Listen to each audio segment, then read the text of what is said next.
Radio in motion program loading in 3, 2, 1. Program activated. Attention everyone, the unpleasant noise you are about to hear coming from your radio is not a mistake. Okay, first things first, what is your name? This is Big Sonny playing the best of the 90s and beyond. Are you ready for this? Yeah. Radio in motion. Please do not turn off your radio, but turn up the volume on your receiver as high as it can go. All right, here we go. Radio in motion. All right, you're listening to Radio Motion, tonight's Midnight Drive. Thanks for joining me tonight. But now we're going to have another installment of The Ugly Truth. And I'll tell you what, folks, the ugly truth is that remakes suck. I just feel like Hollywood is running out of ideas. And for anyone that says, oh, you could do better, you know what? I dare say I could. I dare say I could, because if I were going to take something original from the past, the 80s and 90s obviously are really being raked across the coals. I dare say I would find a better way to reimagine something and make it for modern audiences. But just not even to mention, I won't even go after Disney with the obvious Star Wars and Indiana Jones. They've just wrecked all those IPs, and frankly, people are getting really weary of that. But then when it comes to just making obscure things like The Fall Guy is going to be coming out, and I with Ryan Gosling, I'll be honest, I remember that show, very early 80s show, The Fall Guy. A cool premise. It's about a stunt man in Hollywood and sort of the adventures he goes on behind the scenes. But again, I don't know what the premise for that one, it might be good or bad, but in Ghostbusters, for example, Ghostbusters, the original movie had its charm, and it was about the cast, and they're not in it. They just, have cameos now.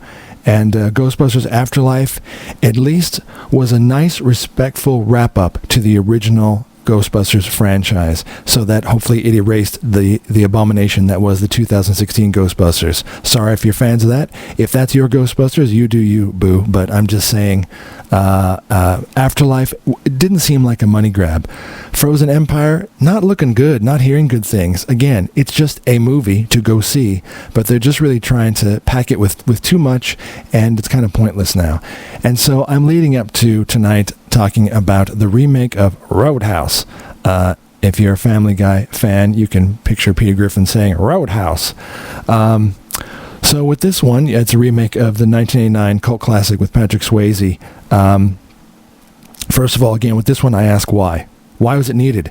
The original, although obviously had a huge resurgence on video and found its following, and is a great, 80s flick full of 80s badassery. Yes. But did it need to be remade or reimagined? No, it didn't, first of all. So my question is, why? Again, I just think the bottles run dry. They've got nothing left, that they're going after things like Roadhouse. So anyway, in this reimagining with Jake Gyllenhaal, who, nothing against him, he's obviously had some great roles and he is a great actor, but I feel like they're getting put in some stinkers. This remake just has none of the charm, humor, personality, or again, just general 80s coolness of the original.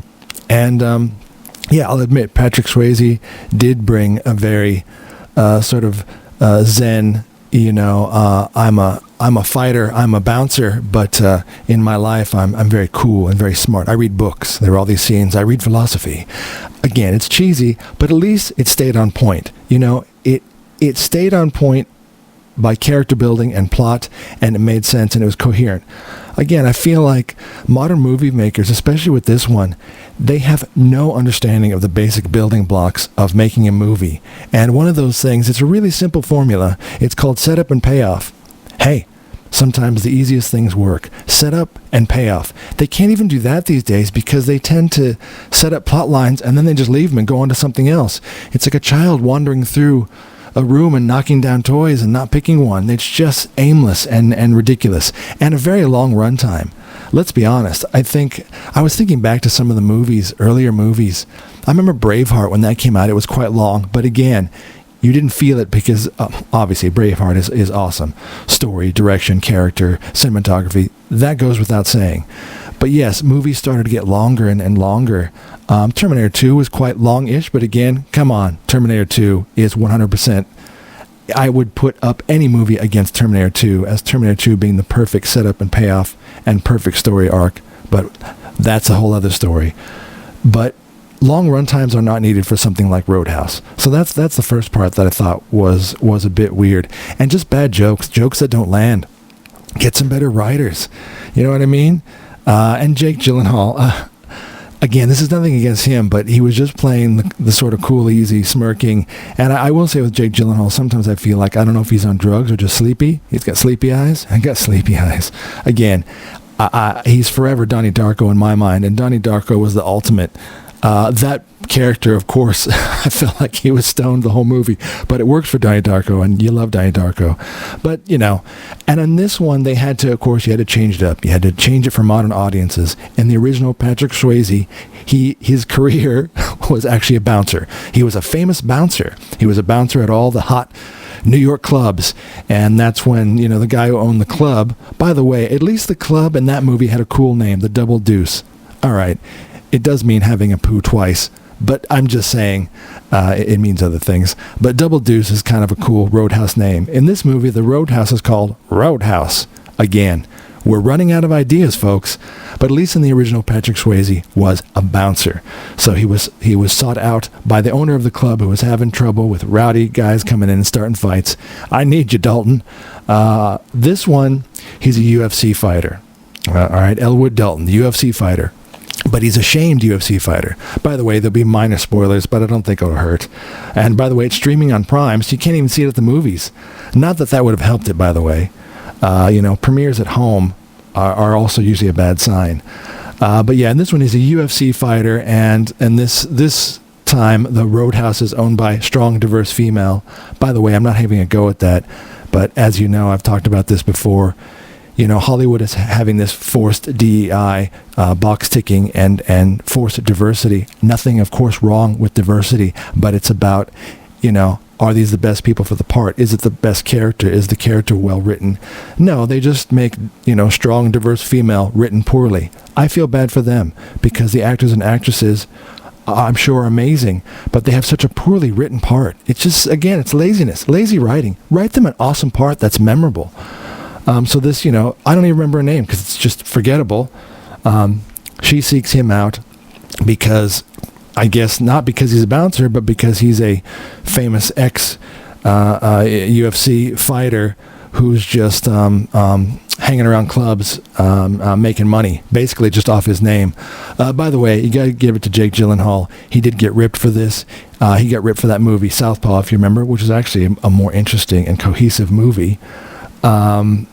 So anyway, she seeks him out. This is a mild spoiler, but I have to say this. Another plot point that could have actually been developed and been really important. He's so down on his luck and down. There's a scene where he drives in front of a train and tries to commit suicide.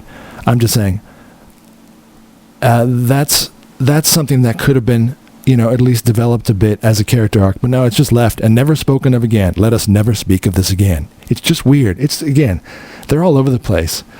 So he shows up in town. It takes place in Florida. By the way, the entire movie seems like it's extremely polarized, or maybe it's just my eyes.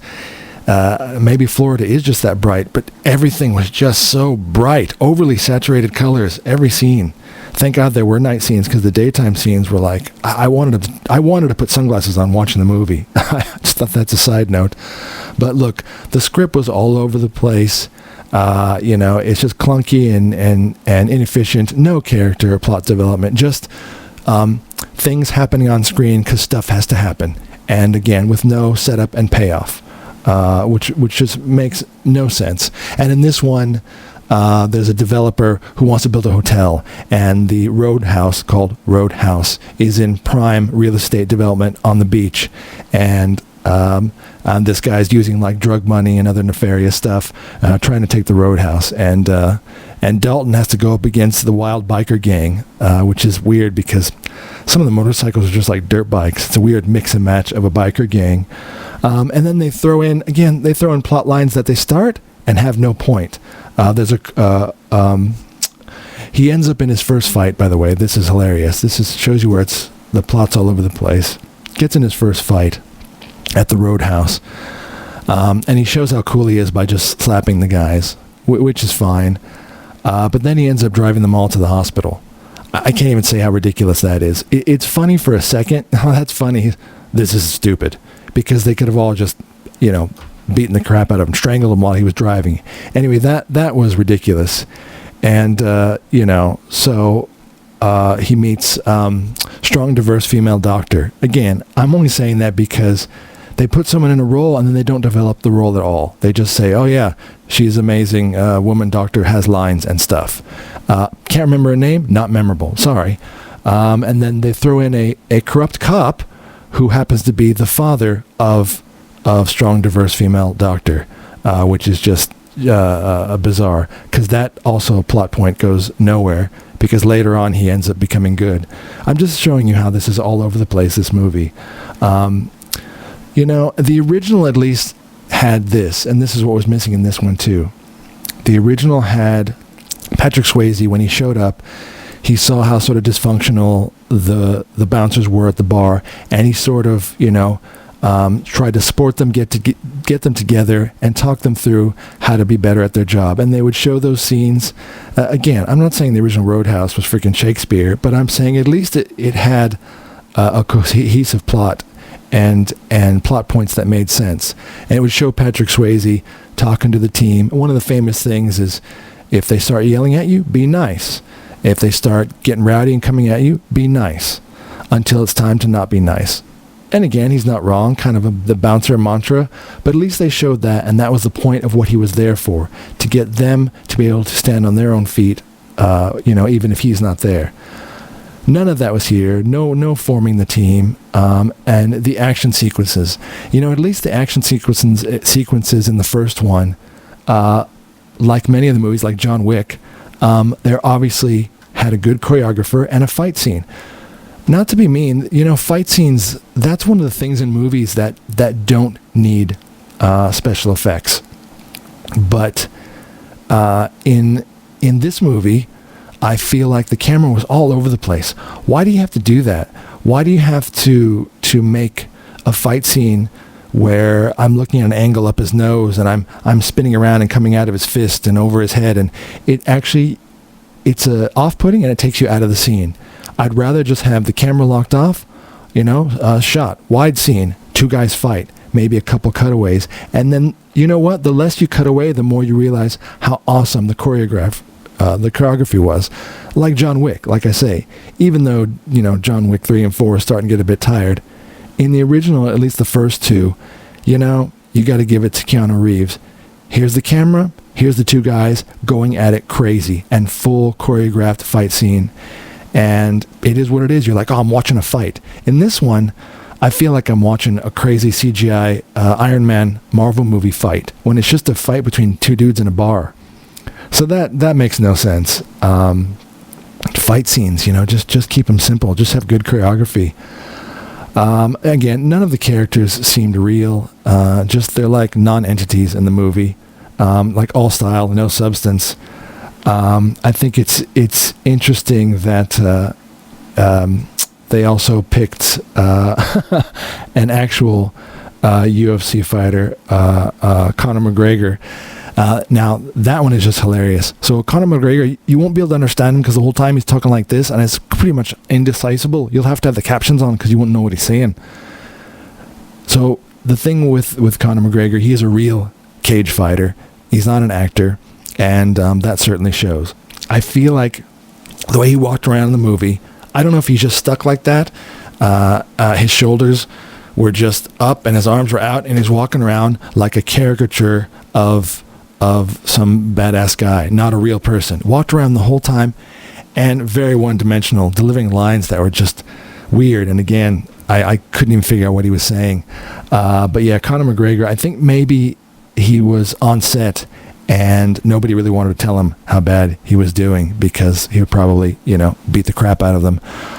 So again, all these things all over the place. In the end, the bad cop, who's the father of the doctor, who they had a love scene with, Dalton and her, forgettable. And then the doctor says, you got to get out of this town. Why did you come back? Oh, it always pulls me back. Again, just ridiculous throwaway lines. And the bad cop, father, says he kidnapped his daughter, but then he says, oh, no, it was just to lure you here. But it turns out they did kidnap the daughter. Then she's rescued, and at the end, the cop turns good again and says, oh, it's okay, I'll let you go. Ridiculous. And at the end of the movie, I have to give you this spoiler because it's ridiculous. At the end of the movie, Dalton's got a bunch of money that was taken from the main bad guy, and he ends up giving it to some guy who owned a bookstore and had a really annoying kid who was only just sprinkled in the movie, frankly, just to be annoying. So for no point at all, he gives the money to that guy, and he's out of town on a bus. That's it. That's the entire movie. So again, I'm just saying, I would rather they just didn't remake these and just left the dignity of the original. And again, the original at least had character. It knew exactly what it was. It wasn't a super award-winning movie, but it knew its audience and it knew what it was. And frankly, I'd rather watch that one for a good time.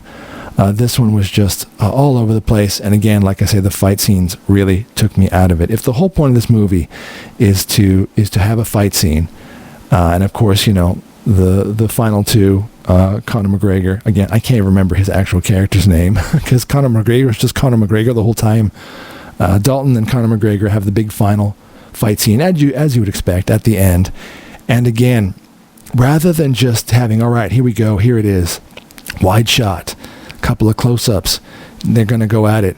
It does this thing where it's moving around and it's doing that, how it has like a lock cam and it's locked on their head and the background's moving and it looks like they was done in front of a green screen. By the way, if it wasn't, that's terrible. They did a huge disservice to someone who actually did spend time on, getting these guys ripped and ready to fight, just to add a weird camera effect and make it worse.